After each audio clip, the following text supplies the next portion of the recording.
বন্ধুরা welcome to my YouTube channel. আজকে আলোচনা করব ওয়েস্ট বেঙ্গল পুলিশের সায়েন্স ইন্সপেক্টর পরীক্ষার মেন বিভাগের ইংলিশ এবং ম্যাথ নিয়ে। অনেকেই আমাকে মেসেজ পাঠিয়েছে যে স্যার ইংলিশে উইক, ম্যাথে উইক, এই কয়েকদিনের মধ্যে বা এই যে 1-1.5 মাস বাকি আছে এর মধ্যে কিভাবে আমরা নিজেদেরকে ইমপ্রুভ করব বা কি প্রসিডিওর আছে যেটা করলে অন্তত আমরা সিলেকশন আমাদের নিজেদের নিয়ে আসতে পারি। তো আজকে এই বিষয় নিয়ে আলোচনা করবো। তবে একটা কথা বলি, ইংলিশ একটা সাবজেক্ট, এখানে ভয় পাওয়ার কিছু নেই। প্রতিটা ছেলেমেয়ে বাংলা মিডিয়ামে, বিশ্বের ছেলেমেয়ে বাংলা মিডিয়াম থেকেই পড়াশোনা করে, যার ফলে তার ইংলিশের ভিতটা সেইভাবে স্ট্রং থাকে না।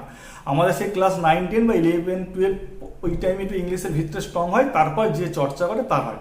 তো এখন বর্তমানে কম্পিটিটিভ পরীক্ষার যুগে ম্যাক্সিমাম ছেলেমেয়ে যেহেতু এসআই মেনের পরীক্ষা দিচ্ছে বা WCS এর পরীক্ষা যারা দেয় তারা জানে যে ইংলিশের একটা রাইটিং স্কিল টেস্টের ব্যাপার থাকে এবং 100 কি 200-300 নম্বর এক্সাম হয়, বিভিন্ন পরীক্ষার উপর ডিপেন্ড করে। তো এখন এসআই পরীক্ষার যে আমাদের 50 নম্বরের যে ইংলিশ পরীক্ষা হবে তাতে অনেক ছেলেই চিন্তিত আছে, স্যার রিপোর্ট রাইটিং আছে, প্রেসি আছে, বঙ্গানুবাদ ট্রান্সলেশন আছে, তো স্যার কী করবো, আমরা টেনশনে আছি, ইমপ্রুভ কীভাবে করা যায়, এবং ম্যাথ সাবজেক্ট নিয়েও তাদের সমস্যা। তো প্রথমে আমি একটা কথা বলি, আমি এর আগে বহুবার বলেছি যে যখনই তোমাদের ইংলিশ যখন তোমরা ইমপ্রুভ করার চিন্তা করবে, সবসময় চিন্তা করতে হবে যে ওয়ান অফ দ্য বেস্ট বই, যেটাকে আমরা বাইবেল বলি, পিকে দে সরকার হায়ার স্টাডিজ ফর ইংলিশ, যেটা আছে আমাদের কমপ্লিট পরীক্ষার জন্য, সেই বইটা ফলো করতে হবে। কারণ ওই বইটা যদি তুমি টানা একটা বছর যদি ঠিকঠাক করে ফলো করতে পারো তাহলে কিন্তু তোমার ইংলিশ অনেক ইমপ্রুভ হবে। এখন সমস্যা হচ্ছে ইংলিশে তুমি ভয় পাচ্ছ না। ইংলিশে ভয় পাচ্ছ তার কারণ বেসিক কয়েকটা জিনিস জন্য। এক, তুমি সেন্টেন্স মেকিং পারো না, সেই কারণে সেন্টেন্সের যে স্ট্রাকচার কীভাবে করতে হয় সেটা জানো না। কারণ তোমার টেন্সের নলেজ নেই, তোমার কাছে অ্যাডজেক্টিভের নলেজ নেই, প্রিপোজিশনের নলেজ নেই। আমি বরাবরই একটা কথা বলি যে যদি তোমার ইংলিশ সাবজেক্ট উইক থাকে, তুমি সবাইকে প্রশ্ন যদি একটা কথা করো যে স্যার আমি উইক আছি, আমার কি করা উচিত, প্রত্যেকে কিন্তু তোমাকে একটা কথাই বলবে যে ভাই তুমি যদি উইক থাকো 5, 6, 7, 8 এর গ্রামার বইগুলো ফলো করো। তারপর যখন তোমার মনে হবে যে হ্যাঁ তুমি টেন্স ক্লিয়ার হয়ে গেছে, ভয়েস সেন্স ক্লিয়ার হয়ে গেছে, ন্যারেশন বা আদার্স জিনিসগুলো তোমার মোটামুটি নলেজ এসে গিয়েছে, তুমি এবার ভালো উন্নত মানের কোনো বই পড়ো, সেটা পিকে দে সরকারের যে বইটা বললাম বা আদার্স কোনো লেখকের যদি তুমি কমপ্লিট পরীক্ষার বই পড়ো। কিন্তু ম্যাক্সিমাম ছেলে চিন্তা করে কি যে চটজলদি করবো, যে কেউ আমাকে নোটস প্রোভাইড করবে এবং সেখান থেকে আমি নিজের প্রিপারেশান নেবো, তাহলে ভাই হবে না। রাইটিং স্কিলটা কিন্তু হচ্ছে একটা টোটালি কিন্তু তোমার হচ্ছে রেগুলার প্র্যাকটিসের ব্যাপার। তুমি যদি প্র্যাকটিস রেগুলার না করো তাহলে কোনোদিন তোমার ইমপ্রুভ হবে না। এবার আমার কাছে যে রাস্তা হচ্ছে তুমি ইমপ্রুভ এই কয়েক মাসে কীভাবে করবে, তার জন্য প্রথম রাস্তাটা হচ্ছে তুমি রেগুলার ইংলিশ পেপার পড়তে হবে। ইংলিশ পেপারটা যে কোনো ইংলিশ পেপার পড়ো, সেই ইংলিশ পেপার কোন কোন টপিকগুলো পড়বে, কোথাও দেখো তোমার অ্যাক্সিডেন্টের ঘটনা থাকছে, কোথাও হচ্ছে তোমার কোনো ভূমিকম্প হচ্ছে, বা কোথাও তোমার ল্যান্ডস্লাইড হচ্ছে, যে এই ধরনের যে খবরগুলো আছে, রিপোর্ট রাইটিং আকারে যে খবরগুলো আছে সেইগুলো পড়ো।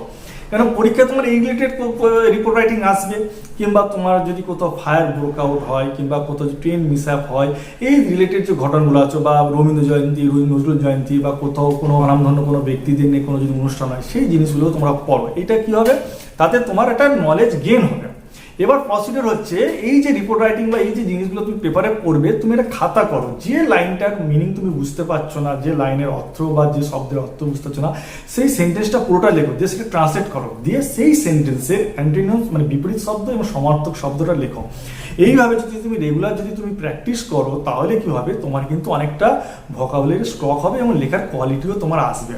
আরেকটা জিনিস কি, টেন্স ক্লিয়ার না করলে তোমার আসবে না। কারণ ম্যাক্সিমাম ছেলেমেয়ে এখনো জানে না যে সাবজেক্ট, ভার্ব, অবজেক্ট, সেন্টেন্স মেকিংটা কী হবে। অনেকেই হচ্ছে ইনফিনিটিভ দিয়ে শুরু করছে, জেরান্ড দিয়ে শুরু করছে, কিন্তু আলটিমেটলি সেন্টেন্সের টোটাল স্ট্রাকচারটা ঠিকঠাক আসছে না, যার ফলস্বরূপ কি তোমার নম্বর ভালো গেইন করবে না। পরীক্ষক কিন্তু কখনোই পরীক্ষক এটা জানে যে তুমি একটা পরীক্ষা দিতে এসেছো, তোমার ইংলিশের নলেজ কতটা আছে সেটা যাচাই করবে। কখনোই এটা যাচাই উনি ভেবে নেয় না যে এই ছেলেটা ইংলিশ অনার্স কিংবা এই ছেলেটা ইংলিশে তোমার পিএইচডি করছে। ওনারা চায় যে লেখার কোয়ালিটি মোটামুটি ঠিক আছে এবং এখানে কোনো খুব একটা ভুল নেই।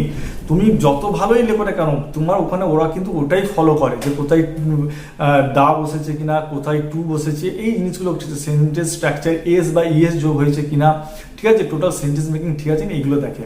এবার এইগুলো করতে গেলে কিন্তু তোমার কিন্তু আমি বলে দিচ্ছি পিকে দে সরকারের বইটা অবশ্যই ফলো করো।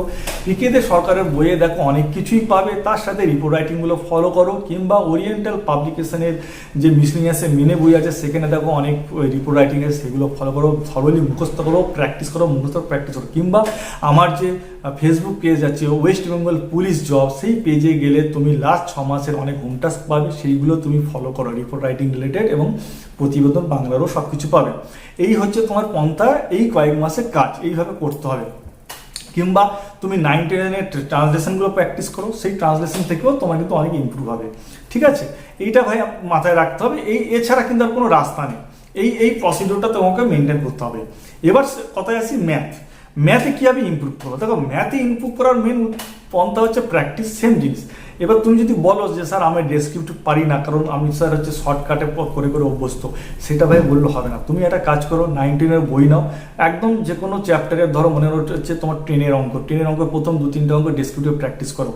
9-10-এর বইয়ে দেখো উদাহরণে দেওয়া আছে কীভাবে ডেসক্রিপটিভ ধরে ধরে লাইন দেওয়া আছে, কোথায় তোমার ডট বসছে, কোথায় তোমার ফুল স্টপ আছে, কোথায় অতএব আছে, সুতরাং লেখা আছে, এই পরপরগুলো সাজানো আছে, সেগুলো প্র্যাকটিস করো। কারণ তাহলে কী হবে, তুমি বেসিক অঙ্ক করলেই কিন্তু তোমার ম্যাথে প্রিপারেশন হয়ে যাবে। কারণ এসআইয়ের মেনের ম্যাথ কিন্তু খুব টাফ দেবে না, মিডিয়াম লেভেলেরই ম্যাথ থাকবে, কিন্তু ডেসক্রিপটিভ ওয়ে অনেকে করতে পারে না।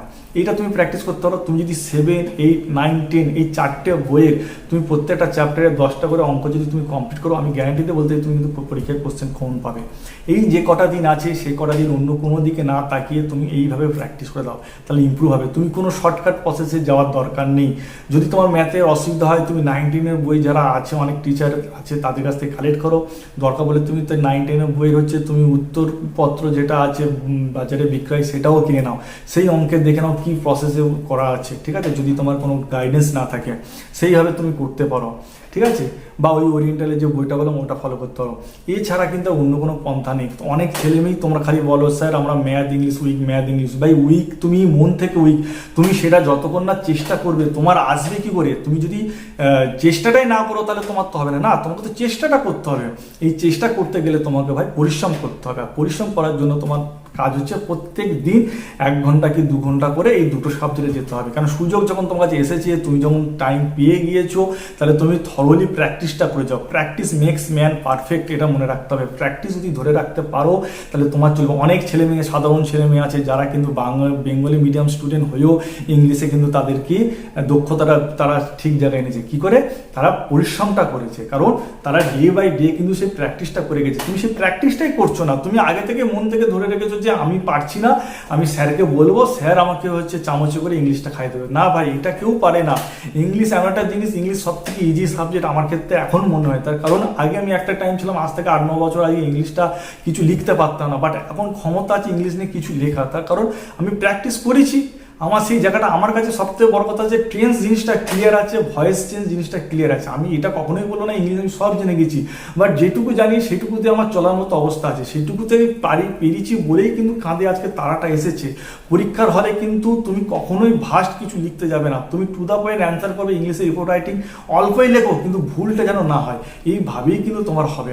ম্যাথ যেটা করবে টু দ্য পয়েন্টে অ্যান্সার করো, প্রত্যেকটা জায়গায় কমা, অতে, ফুল স্টপ, সুতরাং যেন ঠিক লাগে। ওরা এগুলো ঠিকঠাক করে, আর কাটাকাটিটা কম করবে, তাহলে দেখবে তোমার নাম্বারটা কিন্তু ভালো উঠবে।